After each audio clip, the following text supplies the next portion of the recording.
ആകാശവാണി. നമസ്കാരം.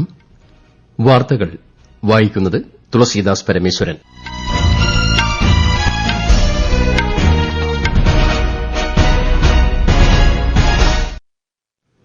പ്രധാന വാർത്തകൾ. രാജ്യത്തെ കർഷകരുടെ വരുമാനം വർദ്ധിപ്പിക്കുന്നതിന് കാർഷികാധിഷ്ഠിത വ്യവസായം പ്രോത്സാഹിപ്പിക്കണമെന്ന് രാഷ്ട്രപതി ദ്രൌപദി മുർമു. ആയിരക്കണക്കിന് വർഷത്തെ വൈദഗ്ധ്യം പ്രയോജനപ്പെടുത്തി വികസിത ഇന്ത്യ സൃഷ്ടിക്കുന്നതിനുള്ള മാർഗ്ഗരേഖയാണ് വിശ്വകർമ്മ യോജനയെന്ന് പ്രധാനമന്ത്രി നരേന്ദ്രമോദി. പ്രധാനമന്ത്രിയുടെ 3 ദിവസത്തെ അമേരിക്കൻ സന്ദർശനത്തിന് നാളെ തുടക്കം. ക്വാഡ് ഉച്ചകോടിയിലും ഐക്യരാഷ്ട്ര പൊതുസഭയിലെ ഉച്ചകോടിയിലും പങ്കെടുക്കും. പ്രശസ്ത മലയാള ചലച്ചിത്ര നടി കവിയൂർ പൊന്നമ്മ അന്തരിച്ചു. വിടവാങ്ങിയത് അമ്മ വേഷങ്ങൾക്ക് പുതുഭാവം നൽകിയ പ്രതിഭ. ബംഗ്ലാദേശിനെതിരായ 1-ാം ക്രിക്കറ്റ് ടെസ്റ്റിന്റെ 2ാം ദിനത്തിൽ ഇന്ത്യയ്ക്ക് 308 റൺസിന്റെ ലീഡ്. വാർത്തകൾ വിശദമായി. രാജ്യത്തെ കർഷകരുടെ വരുമാനം വർദ്ധിപ്പിക്കുന്നതിന് കാർഷികാധിഷ്ഠിത വ്യവസായം പ്രോത്സാഹിപ്പിക്കണമെന്ന് രാഷ്ട്രപതി ദ്രൌപദി മുർമു. കാർഷിക ഗവേഷണ സ്ഥാപനമായ ഐസിഎആറിന് ഈ രംഗത്ത് ഫലപ്രദമായ പങ്ക് വഹിക്കാനാകുമെന്നും രാഷ്ട്രപതി പറഞ്ഞു. റാഞ്ചിയിലെ ഐസിഎആർ ശതാബ്ദി ആഘോഷങ്ങൾ ഉദ്ഘാടനം ചെയ്യുകയായിരുന്നു ശ്രീമതി മുർമു. കൃഷിയുമായി ബന്ധപ്പെട്ട ഗവേഷണ വികസന പ്രവർത്തനങ്ങൾ കാര്യക്ഷമമായി നടത്തുന്നതിനൊപ്പം ഗവേഷണ ഫലങ്ങൾ കർഷകരിൽ കൃത്യമായി എത്തിക്കുവാനും ഐസിഎആറിന് സാധിക്കുന്നുണ്ടെന്ന് രാഷ്ട്രപതി പറഞ്ഞു. ദ്വിതീയ കൃഷിരീതിയെക്കുറിച്ച് കർഷകരിൽ അവബോധം വളർത്താൻ ഗവേഷകർക്ക് കഴിയണമെന്നും ശ്രീമതി മുർമു അഭിപ്രായപ്പെട്ടു. ഉപരാഷ്ട്രപതി ജഗദീപ് ധൻഖറിന്റെ ദാദ്ര നഗർ ഹാവേലി ദാമൻ ദിയു സന്ദർശനം തുടരുന്നു. ദാമനിലെ ജാംബൂരിൽ സജ്ജമാക്കിയ പക്ഷി സങ്കേതം ഉപരാഷ്ട്രപതി ഇന്ന് ഉദ്ഘാടനം ചെയ്തു. നാളെ ദാദ്ര നഗർ ഹാവേലിയിലെ സിൽവാസയിലുള്ള Namo medical education and research institute സന്ദർശിക്കുന്ന ഉപരാഷ്ട്രപതി വിദ്യാർത്ഥികളുമായി സംവദിക്കും. സിൽവാസയിലെ വെസ്റ്റ് സോൺ സാംസ്കാരിക കേന്ദ്രത്തിൽ സംഘടിപ്പിക്കുന്ന പൊതുപരിപാടിയിലും അദ്ദേഹം പങ്കെടുക്കും. വിവിധ വികസന പദ്ധതികളും ഉപരാഷ്ട്രപതി ഉദ്ഘാടനം ചെയ്യും. 3 ദിവസത്തെ സന്ദർശനത്തിനായി പ്രധാനമന്ത്രി നരേന്ദ്രമോദി നാളെ അമേരിക്കയിലേക്ക് തിരിക്കും. 4ാമത് ക്വാഡ് ഉച്ചകോടിയിൽ പങ്കെടുക്കുന്ന അദ്ദേഹം ഐക്യരാഷ്ട്ര പൊതുസഭയിൽ നടക്കുന്ന ഉച്ചകോടിയെയും അഭിസംബോധന ചെയ്യും. വിശദാംശങ്ങളിലേക്ക്. ഈ മാസം 23 വരെയുള്ള യുഎസ് സന്ദർശന വേളയിൽ ഡെലവെയറിലെ വിൽമിംഗ്ടണിൽ നടക്കുന്ന 4ാമത് ക്വാഡ് നേതാക്കളുടെ ഉച്ചകോടിയിൽ പ്രധാനമന്ത്രി നരേന്ദ്രമോദി പങ്കെടുക്കും. അമേരിക്കൻ പ്രസിഡന്റ് ജോ ബൈഡനാണ് ഉച്ചകോടിക്ക് ആതിഥേയത്വം വഹിക്കുന്നത്. ഇന്ത്യയാണ് 2025ലെ അടുത്ത ക്വാഡ് ഉച്ചകോടിയുടെ ആതിഥേയർ. മറ്റന്നാൾ ന്യൂയോർക്കിൽ ഇന്ത്യൻ സമൂഹവുമായി സംവദിക്കുന്ന പ്രധാനമന്ത്രി ഈ മാസം 23-ന് ന്യൂയോർക്കിലെ ഐക്യരാഷ്ട്ര പൊതുസഭയിൽ നടക്കുന്ന ഉച്ചകോടിയെ അഭിസംബോധന ചെയ്യും. നല്ല നാളേക്കായുള്ള ബഹുമുഖ പരിഹാരങ്ങൾ എന്നതാണ് ഉച്ചകോടിയുടെ പ്രമേയം. ഉച്ചകോടിക്കിടെ പ്രധാനമന്ത്രി നിരവധി ആഗോള നേതാക്കളുമായി ഉഭയകക്ഷി കൂടിക്കാഴ്ചകൾ നടത്തുകയും പരസ്പര താൽപര്യമുള്ള വിഷയങ്ങൾ ചർച്ച ചെയ്യുകയും ചെയ്യും. സന്ദർശന വേളയിൽ നിർമ്മിത ബുദ്ധി, ക്വാണ്ടം കമ്പ്യൂട്ടിംഗ്, അർദ്ധചാലകങ്ങൾ, ബയോടെക്നോളജി തുടങ്ങിയ മേഖലകളിൽ സഹകരണം വളർത്താനായി യുഎസിലെ പ്രമുഖ കമ്പനികളുടെ സിഇഒമാരുമായും പ്രധാനമന്ത്രി ആശയവിനിമയം നടത്തും. News desk Akashvani. ആയിരക്കണക്കിന് വർഷത്തെ വൈദഗ്ധ്യം പ്രയോജനപ്പെടുത്തി വികസിത ഇന്ത്യ സൃഷ്ടിക്കുന്നതിനുള്ള മാർഗ്ഗരേഖയാണ് വിശ്വകർമ്മ യോജനയെന്ന് പ്രധാനമന്ത്രി നരേന്ദ്രമോദി. പിഎം വിശ്വകർമ്മ പദ്ധതിയുടെ 1-ാം വാർഷിക ആഘോഷങ്ങളുടെ ഭാഗമായി മഹാരാഷ്ട്രയിലെ വർദ്ധയിൽ സംഘടിപ്പിച്ച പരിപാടി ഉദ്ഘാടനം ചെയ്യുകയായിരുന്നു അദ്ദേഹം. വിശ്വകർമ്മ പദ്ധതി പ്രയോജനപ്പെടുത്തി കരകൌശല വിദഗ്ധർ സംരംഭകരും ബിസിനസ്സുകാരുമായി മാറണമെന്നും അദ്ദേഹം പറഞ്ഞു. സംസ്ഥാനത്ത് നടന്ന ആഘോഷ പരിപാടികളിൽ കേന്ദ്ര സഹമന്ത്രിമാരായ ജോർജ് കുര്യൻ, സുരേഷ് ഗോപി എന്നിവർ പങ്കെടുത്തു. തൊഴിലവസരങ്ങളുടെ കാര്യത്തിൽ രാജ്യത്ത് വൻ കുതിച്ചുചാട്ടമാണ് ഉണ്ടാകുന്നതെന്ന് സുരേഷ് ഗോപി കോഴിക്കോട് ഗോവിന്ദപുരത്ത് നടന്ന പരിപാടിയിൽ പറഞ്ഞു. 2047ഓടെ ഇന്ത്യയെ വികസിത രാജ്യമാക്കുക എന്ന ലക്ഷ്യത്തോടെയാണ് കേന്ദ്ര സർക്കാർ വിശ്വകർമ്മ പദ്ധതി ഉൾപ്പെടെയുള്ള കർമ്മപരിപാടികൾ നടപ്പിലാക്കുന്നതെന്ന് തിരുവനന്തപുരത്ത് സംഘടിപ്പിച്ച ചടങ്ങിൽ കേന്ദ്ര സഹമന്ത്രി ജോർജ് കുര്യൻ ചൂണ്ടിക്കാട്ടി. പ്രശസ്ത മലയാള ചലച്ചിത്ര നടി കവിയൂർ പൊന്നമ്മ അന്തരിച്ചു.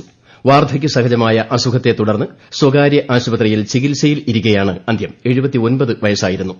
അമ്മ വേഷങ്ങളിലൂടെ മലയാള സിനിമയിൽ നിറഞ്ഞുനിന്ന കവിയൂർ പൊന്നമ്മ 400-ലധികം ചിത്രങ്ങളിൽ അഭിനയിച്ചിട്ടുണ്ട്.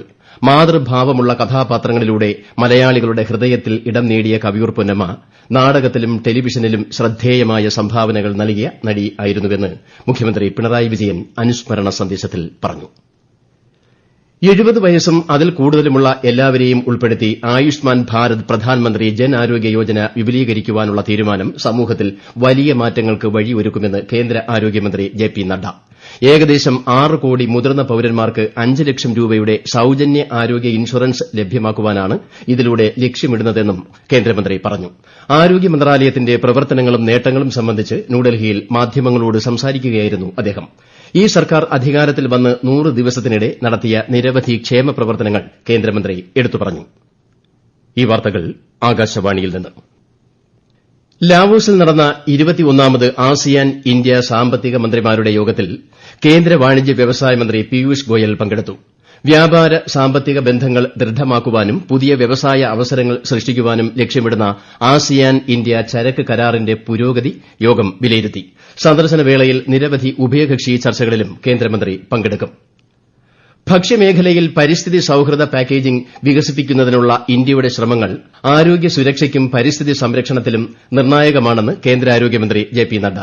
ഭക്ഷ്യസുരക്ഷ ഉൾപ്പെടെ വിവിധ മേഖലകളിൽ ഗവേഷണം ശക്തമാക്കുക എന്ന ലക്ഷ്യത്തോടെയാണ് കേന്ദ്ര സർക്കാർ ദേശീയ ഗവേഷണ സ്ഥാപനത്തിന് തുടക്കമിടുന്നതെന്നും കേന്ദ്രമന്ത്രി പറഞ്ഞു. ന്യൂഡൽഹിയിൽ ഗ്ലോബൽ ഫുഡ് റെഗുലേറ്റേഴ്സ് ഉച്ചകോടി ഉദ്ഘാടനം ചെയ്യുകയായിരുന്നു അദ്ദേഹം. ഭക്ഷ്യസുരക്ഷാ സംവിധാനങ്ങൾ മെച്ചപ്പെടുത്തുന്നതിന് ശക്തമായ പ്രതിബദ്ധതയും തുടർച്ചയായ പരിഷ്കാരങ്ങളും ആവശ്യമാണെന്ന് കേന്ദ്ര ആരോഗ്യമന്ത്രി വ്യക്തമാക്കി.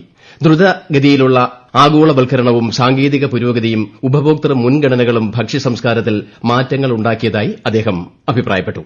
The rapid globalization, technological advancements and evolving consumer preferences are reshaping our food systems at an unprecedented pace. We face a complex array of challenges.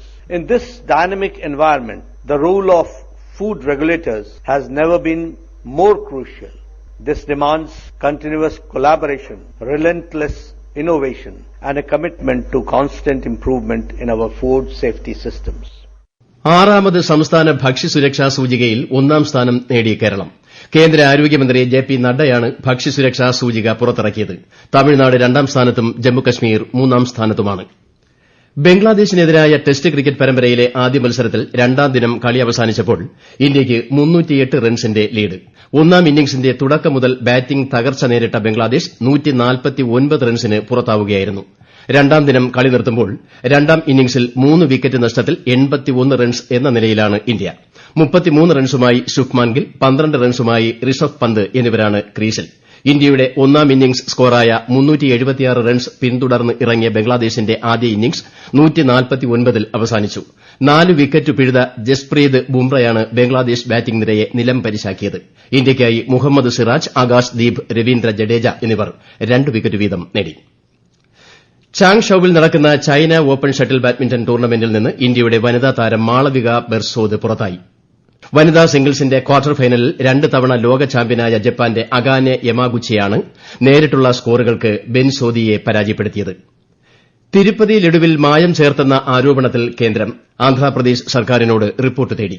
വിഷയവുമായി ബന്ധപ്പെട്ട് ആന്ധ്രാപ്രദേശ് മുഖ്യമന്ത്രി എൻ ചന്ദ്രബാബു നായിഡുവുമായി സംസാരിച്ചിട്ടുണ്ടെന്ന് കേന്ദ്ര ആരോഗ്യമന്ത്രി ജെ പി നദ്ദ ന്യൂഡൽഹിയിൽ വാർത്താസമ്മേളനത്തിൽ പറഞ്ഞു. സർക്കാർ ഇക്കാര്യം പരിശോധിച്ച് ഉചിതമായ നടപടി സ്വീകരിക്കുമെന്നും അദ്ദേഹം വ്യക്തമാക്കി. വിഷയത്തിൽ അന്വേഷണം ഉണ്ടാകുമെന്നും കുറ്റക്കാർക്ക് ശിക്ഷ ഉറപ്പാക്കുമെന്നും കേന്ദ്ര ഭക്ഷ്യമന്ത്രി പ്രഹ്ലാദ് ജോഷി നേരത്തെ പറഞ്ഞിരുന്നു. സ്വച്ഛതാ ഹി സേവ പരിപാടിയുടെ ഭാഗമായി രാജ്യത്തുടനീളം ശുചീകരണ യജ്ഞം ഊർജ്ജിതം.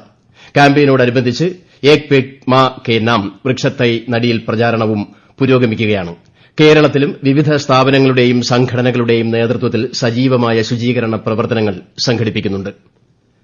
തെക്കൻ പശ്ചിമ ബംഗാളിലെ വെള്ളപ്പൊക്ക സാഹചര്യവും ദാമോദർ വാലി കോർപ്പറേഷന്റെ മേൽനോട്ടത്തിലുള്ള ജലസംഭരണികളിൽ നിന്ന് വെള്ളം തുറന്നുവിടുന്നതും വിശദീകരിച്ച് പശ്ചിമബംഗാൾ മുഖ്യമന്ത്രി മമതാ ബാനർജി ഇന്ന് പ്രധാനമന്ത്രി നരേന്ദ്രമോദിക്ക് കത്തയച്ചു. ഹൌറ, ഹൂഗ്ലി, കിഴക്ക് പടിഞ്ഞാറ് മിഡ്നാപൂർ തുടങ്ങിയ ഇടങ്ങളെ വെള്ളപ്പൊക്കം സാരമായി ബാധിച്ചിട്ടുണ്ട്. വെള്ളപ്പൊക്കത്തെ തുടർന്ന് പശ്ചിമ ബംഗാളിനും ഝാർഖണ്ഡിനും ഇടയിലുള്ള അന്തർ സംസ്ഥാന അതിർത്തി ഇന്നലെ മുതൽ 3 ദിവസത്തേക്ക് അടച്ചിട്ടിരിക്കുകയാണ്. ട്രക്കുകൾ ഉൾപ്പെടെ നിരവധി വാഹനങ്ങൾ റോഡുകളിൽ കുടുങ്ങിക്കിടക്കുകയാണ്. പ്രധാന വാർത്തകൾ വീണ്ടും. രാജ്യത്തെ കർഷകരുടെ വരുമാനം വർദ്ധിപ്പിക്കുന്നതിന് കാർഷിക അധിഷ്ഠിത വ്യവസായം പ്രോത്സാഹിപ്പിക്കണമെന്ന് രാഷ്ട്രപതി ദ്രൌപദി മുർമു. ആയിരക്കണക്കിന് വർഷത്തെ വൈദഗ്ധ്യം പ്രയോജനപ്പെടുത്തി വികസിത ഇന്ത്യ സൃഷ്ടിക്കുന്നതിനുള്ള മാർഗ്ഗരേഖയാണ് വിശ്വകർമ്മ യോജനയെന്ന് പ്രധാനമന്ത്രി നരേന്ദ്രമോദി. പ്രധാനമന്ത്രിയുടെ 3 ദിവസത്തെ അമേരിക്കൻ സന്ദർശനത്തിന് നാളെ തുടക്കം. ക്വാഡ് ഉച്ചകോടിയിലും ഐക്യരാഷ്ട്ര പൊതുസഭയിലെ ഉച്ചകോടിയിലും പങ്കെടുക്കും. പ്രശസ്ത മലയാള ചലച്ചിത്ര നടി കവിയൂർ പൊന്നമ്മ അന്തരിച്ചു. വിടവാങ്ങിയത് അമ്മ വേഷങ്ങൾക്ക് പുതുഭാവം നൽകിയ പ്രതിഭ. ബംഗ്ലാദേശിനെതിരായ 1ാം ക്രിക്കറ്റ് ടെസ്റ്റിന്റെ 2ാം ദിനത്തിൽ ഇന്ത്യയ്ക്ക് 308 റൺസിന്റെ ലീഡ്.